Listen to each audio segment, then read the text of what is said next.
নমস্কার।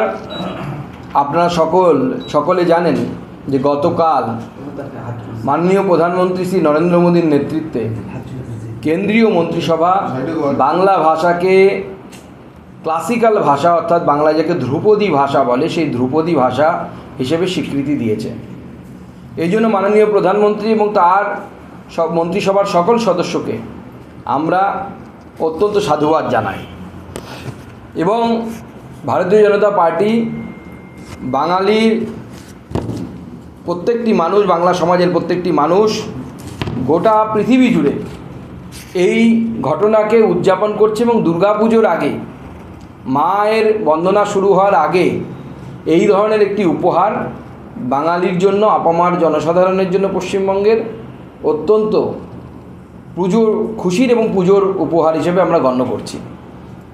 যথারীতি আমাদের মুখ্যমন্ত্রী এই ঘটনার ক্রেডিট নেওয়ার চেষ্টা করছেন এবং তিনি বলছেন উনিই নাকি করেছেন। তাহলে কয়েকটি সত্য আপনাদের সামনে আমি রাখতে চাই এবং তার উত্তর তৃণমূল কংগ্রেস এবং মুখ্যমন্ত্রীর তরফ থেকে আমরা আশা করি। 2004 সালে প্রথম এই ধ্রুপদী ভাষা দেয়া শুরু হয়। কেন্দ্র সরকার 2004 সালে নিশ্চয়ই মনে আছে, মমতা বন্দ্যোপাধ্যায়েরও নিশ্চয়ই মনে আছে, সেই সময় ইউপিএ সরকার ছিল। তো স্বাভাবিকভাবে সেই ইউপিএ সরকার, যার সদস্য 2004 থেকে 2014 মমতা বন্দ্যোপাধ্যায় নিজে ছিলেন এবং 11 সালে তিনি মুখ্যমন্ত্রী হয়ে চলে আসেন, সেই 2004 সালে তামিলকে প্রথম ক্লাসিক্যাল ভাষা হিসাবে কেন্দ্রীয় সরকার অর্থাৎ ইউপিএ সরকার, যে সরকারের সদস্য মমতা বন্দ্যোপাধ্যায় নিজে ছিলেন, তামিলকে ক্লাসিক্যাল ল্যাঙ্গুয়েজ বা ধ্রুপদী ভাষার মর্যাদা দেওয়া হয়। আমাদের প্রশ্ন, 4 সালে মাননীয় মুখ্যমন্ত্রী বাংলার জন্য সরকারের থেকে কি দাবি জানিয়েছিলেন? জানিয়ে থাকলে তার লেটার কোথায়? তার চিঠি কিছু দিয়েছিলেন মন্ত্রী হিসেবে, কেন্দ্রীয় মন্ত্রী হিসেবে? 2005 সালে সংস্কৃত, 2008 সালে তেলুগু এবং কন্নড় ভাষা কেন্দ্রীয় সরকারের দ্বারা নোটিফিকেশন বের করে তাকে ক্লাসিক্যাল ভাষার, এই ভাষাগুলোকে ক্লাসিক্যাল ভাষার মর্যাদা দেওয়া হয়।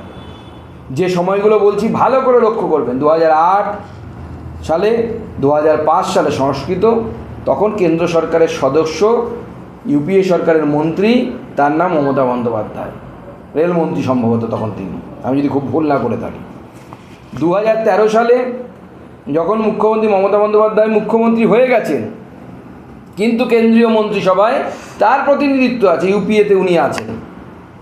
2013 সালে মালায়ালামকে শাস্ত্রীয় ভাষাকে হিসেবে অর্থাৎ ধ্রুপদী ভাষার তকমা দেওয়া হয় বা ক্লাসিক্যাল ল্যাঙ্গুয়েজের তকমা দেওয়া হয়।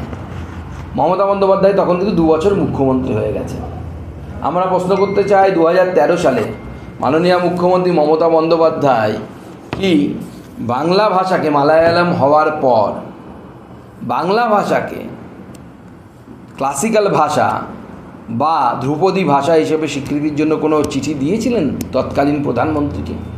থাকলে পরে সেটা বের করতে বলবেন, দেখাতে বলবেন বাংলার মানুষকে। তখনও তিনি দাবি করেননি। তারপরে 14 সালে উড়িষ্যাকে যখন দেওয়া হয়েছিল উড়িয়া ভাষাকে, তখনও তিনি চুপচাপ ছিলেন, কিচ্ছু করেননি এবং কংগ্রেসের বিশ্বস্ত মিত্র হিসেবে এবং পশ্চিমবঙ্গের মুখ্যমন্ত্রী হিসেবে তিনি থেকেছেন, কংগ্রেসের বিশ্বস্ত মিত্র হিসেবে থেকেছেন, কিন্তু বাংলা ভাষার জন্য কিন্তু তিনি দাবি করেননি। সেখানে এখন তার বাংলা ভাষার প্রতি এই কান্নাকে কুম্ভীরাশ্রু বলে মনে হচ্ছে, কুমিরের কান্না হিসেবে মনে হচ্ছে। 2018 সালে যখন মাননীয় মুখ্যমন্ত্রী মধ্য গগনে বাংলার, সেই সময় এই বাংলাতে আমাদের ইসলামপুরে অর্থাৎ উত্তর দিনাজপুর জেলার দাড়িভিটে 2টি ছেলে, তাপস এবং রাজেশ, বাংলা শিক্ষক চেয়ে তাদেরকে কিন্তু গুলি খেতে হয়েছে। পুলিশের গুলি খেয়ে আজও তারা মাটিতে শুয়ে আছে, তার এনআইএ তদন্ত চলছে। তার বাবা মা তার দেহ পর্যন্ত দাহ করেনি, কবরের মধ্যে আছে। এবং তারা কি দাবি জানিয়েছিল? যে উর্দু শিক্ষক আমাদের চায় না, আমাদের বাংলা শিক্ষক চায়। আমি আজ মাননীয় মুখ্যমন্ত্রীকে আমার তরফ থেকে একটি খোলা চিঠি দিচ্ছি এই উপলক্ষে, বাংলা ভাষার এই ক্লাসিক্যাল ল্যাঙ্গুয়েজ হিসেবে স্বীকৃতি পাওয়ার পর, যে তাপস এবং রাজেশকে সরকারিভাবে রাজ্য সরকারের দ্বারা ভাষা শহীদের মর্যাদা দেওয়া হোক। তাপস এবং রাজেশ এই দুজনকেই আমরা ভাষা শহীদের মর্যাদা দেওয়ার জন্য দাবি জানাচ্ছি। আমি কিছুক্ষণের মধ্যেই এই চিঠি, আমার যে চিঠি আমি মাননীয় মুখ্যমন্ত্রীকে লিখেছি, আমি আপনাদেরকে দিয়ে দেব, আপনাদের মিডিয়ার বন্ধুদের সাথে শেয়ার করব। আমরা দেখতে চাই মাননীয় মুখ্যমন্ত্রী বাংলা ভাষার প্রতি কতটা সহানুভূতিশীল, বাঙালির অস্তিত্বের প্রতি কতটা সহানুভূতিশীল। তাই আমার যেটা মনে হয়, মাননীয় মুখ্যমন্ত্রী যে ক্রেডিট চুরি করার চেষ্টা করছেন, সে ক্রেডিট চুরি করার চেষ্টা বৃথা। কারণ যখন আপনি 2024 সালে জানতে পারেন যে কেন্দ্র সরকার বাংলা ভাষাকে ধ্রুপদী ভাষা হিসেবে গণ্য করার ভাবনা চিন্তা করছে, সেই সময় তিনি অনিচ্ছা সত্ত্বেও একটা চিঠি পাঠিয়েছিলেন।